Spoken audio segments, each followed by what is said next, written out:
Logan motorway, a tollway.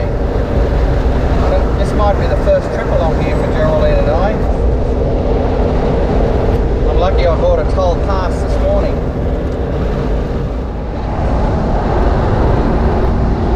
It certainly is a nice piece of road. It'll be interesting to see how it pans out. This of course is climbing up the range to Toowoomba. So it's going to be a long climb for us somewhere along this road. Well, this will be the start of our climb, one of them. I'm already in third gear. That looks like it might be a second gear ride before we get to the top of that one.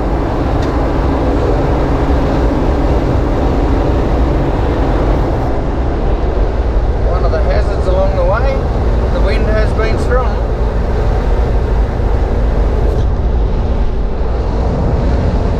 Another section of big long road, very dusty, very smoky. You can see the smoke haze up the front. I just commented to Geraldine that my eyes are getting watery. We've had this smoke haze all morning.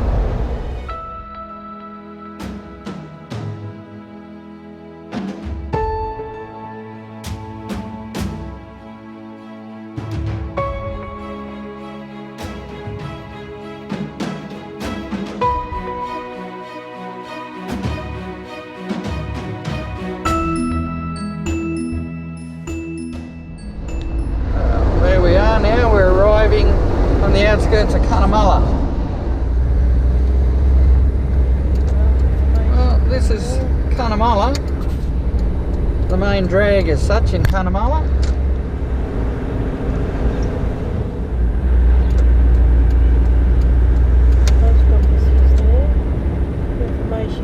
And we're heading towards Eulo from Cunnamulla.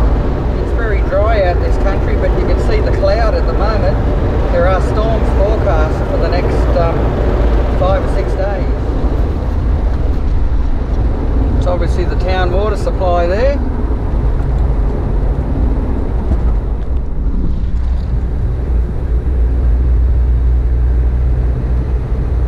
Okay, so that's the main street of Eulo.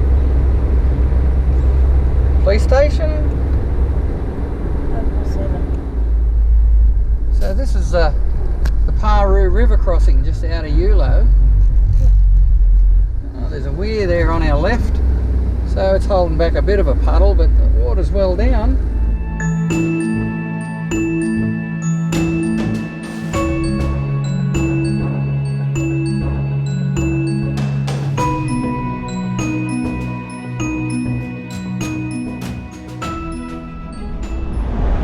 So we're only just 5 kilometres out of Eulo, and we're about to turn left and head south to the New South Wales-Queensland border at a community which is on the Queensland side called Hungerford. And it's 117 kilometres from here down, and I think it's bitumen for about 20 k's and then we hit the dirt. So here we go, we have it. We've got grids. Unfenced roads. Just a typical outback Queensland road. Well, so much for 20 kilometres of bitumen. We've only 10 kilometres out of town and we've hit the dirt. But supposedly it's a pretty good road, and I must admit this is okay at this stage. Well, there's a turn off to Thargomindah to the right. A fair way up that way as well.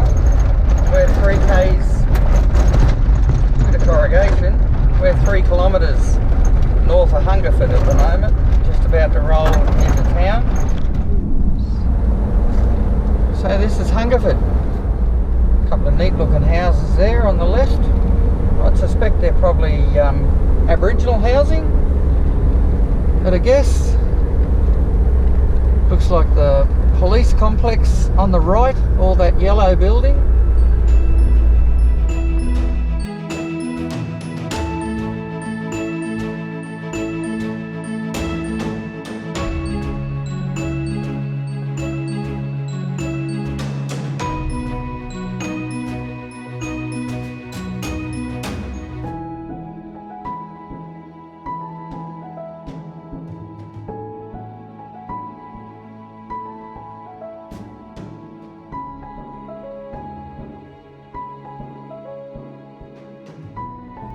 This is the only town in Queensland where you still have to stop and open a gate to go through into New South Wales.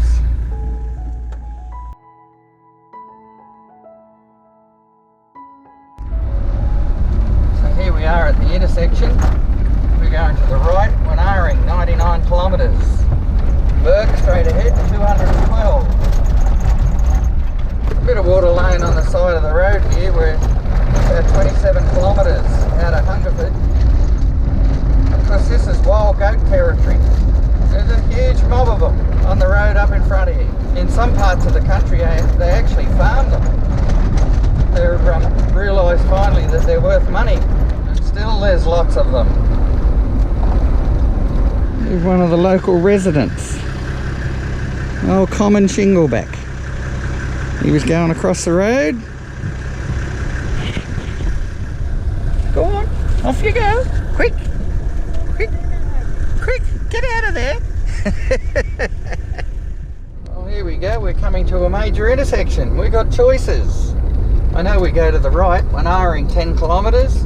Back to the left is Burke, 182. We're going up here to the shop cafe. I promised Geraldine a lemonade ice block. Bit of ground for sale. Typical outback store. Well, we're travelling west from Wenaring on what's called the Cut Line. It's just the name of the road. It doesn't get any other particular name to it, but this road is somewhat rougher than coming down on the Hungerford Road was. This is not too bad here at the moment, but it certainly has its moments where it is particularly rough, and then every now and then there's a strip of bitumen through a floodway. So it's pretty much got it all, and you've got to just simply drive to those conditions. Well, this is more desolate country the closer we're getting towards Tibooburra. We're still about 150 k's away from Tibooburra.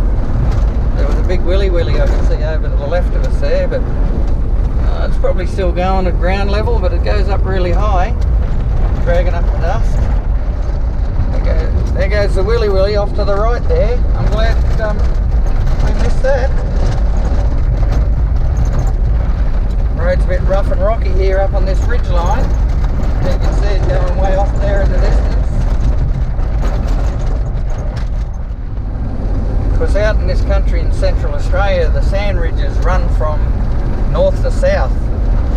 And this is one of the ridges. We're going up and over here now. This is probably more a rocky ridge, but nonetheless it is one of the north-south sand ridges. They're quite unique to this part of the country, like a big ripple, and it affords you a pretty good view. Looks like a station, homestead maybe up that way. No, I think it's just a white road, a white surface on the road.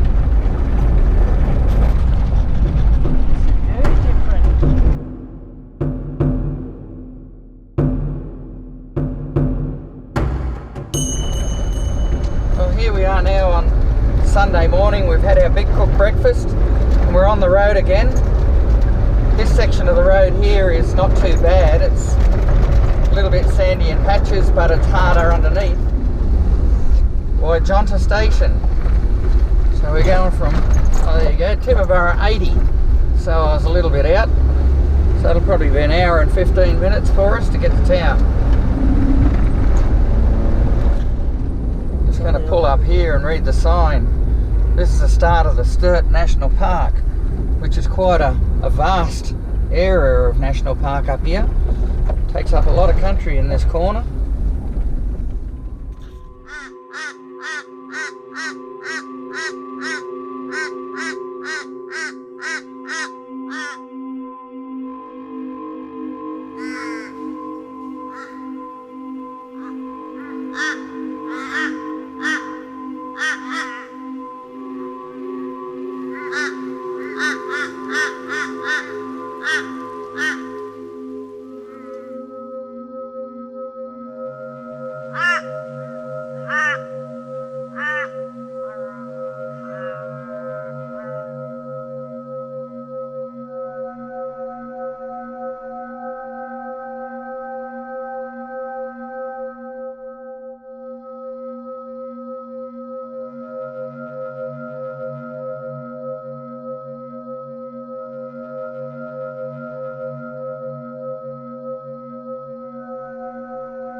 into the town boundary of Tibooburra. You can see some of the monuments to the early pioneering days, obviously from mining.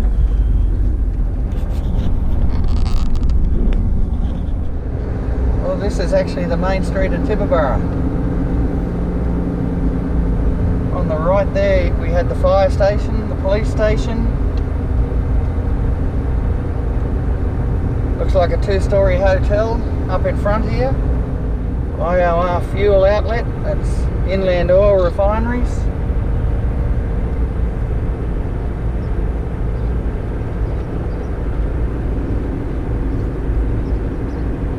Corner country store, pub, all public toilets. Courthouse, museum. There you go, that's Tibooburra. Some of the granite boulders around the back blocks here in town. We've just driven in around behind the school. Had a yarn to a local that's been here since the 60s by the name of Tiddles. I didn't ask how he got his nickname. He reckoned Lawrence was too flash for him. Nice veggie garden. This is the entrance to Dead Horse Gully camping area.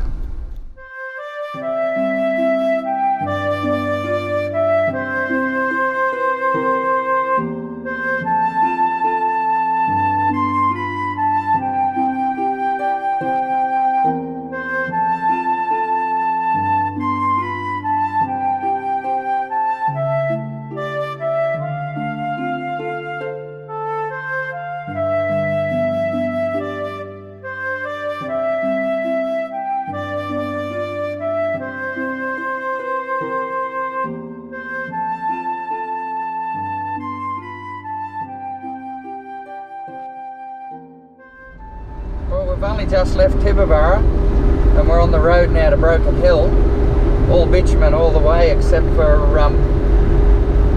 20 kilometres, so we're told. But you can see the countryside. There's a big dust storm came through in the last few hours. Really strong winds, and of course I'm going right into it, battling the wind. So it's going to be tough all the way down. 330 kilometres to Broken Hill, and it's 9:15 now. Well, there you go. That's what you call a treeless, bushless, barren plain. Wow, that's another good example. Not a tree in sight. Right across from one side of the ridge to the other. It is nice to have the bitumen road to run on, but by the Lev and Harry, this wind is making it tough. Well, there you go. That's a bit more expansive looking out that way. I guess we could see about 4 or 5 kilometres up the highway there, and not a tree anywhere as I cast my eyes around. Not a tree or a bush bigger than probably 6-8 inches off the ground. These little shrubby things. They're not even spinifex, they're just little clumps of prickles. Horrible little things they are. Well, we're arriving at the heritage area of Milparinka, or Heritage Precinct as the sign says. We've got to turn off the road, so we'll go in and have a look. So Milparinka was also, or is also known as Depot Glen, which is where Charles Sturt on his expedition up through this country were trapped here. They were trapped here for 6 months because of drought. Stuck here trying to survive, and only the one person died on their expedition. James Poole, he was the only one to actually die of scurvy. Pretty impressive looking building down here in front as well. It was probably a government building.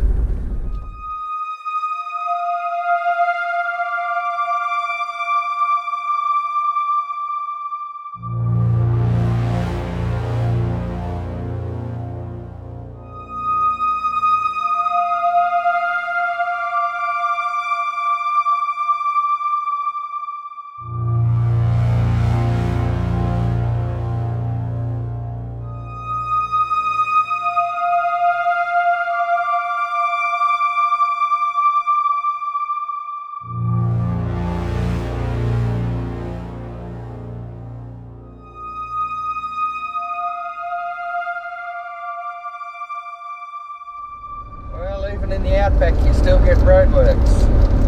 And I'm told that this could be the last 20 kilometres of dirt on this road to Broken Hill.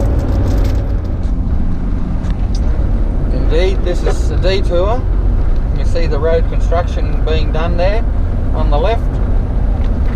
Can't complain about driving on a road like this when they come up with a result like we've been travelling on, because it's been a good road.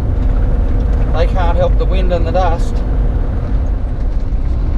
Well, we've got the roadworks behind us now, and this is the area obviously that is still dirt that they haven't got to with the roadworks yet, but apparently this doesn't go for very long.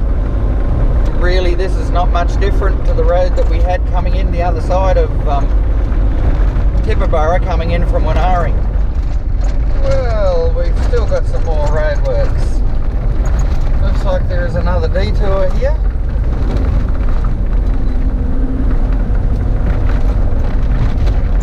The arrow sign there is a little bit dubious. It's suggesting you can go right or left. Obviously you can only go to the left. More roadworks. Well, it looks like the end of the roadworks. I can see bitumen up in front of us. Insealed road, 1 kilometre ahead. So it looks like we still have a bit more dirt.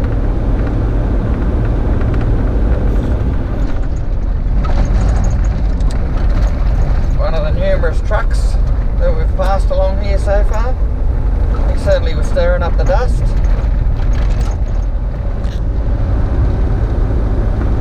There we go. So this is an emergency landing strip. 1.5 kilometres ahead.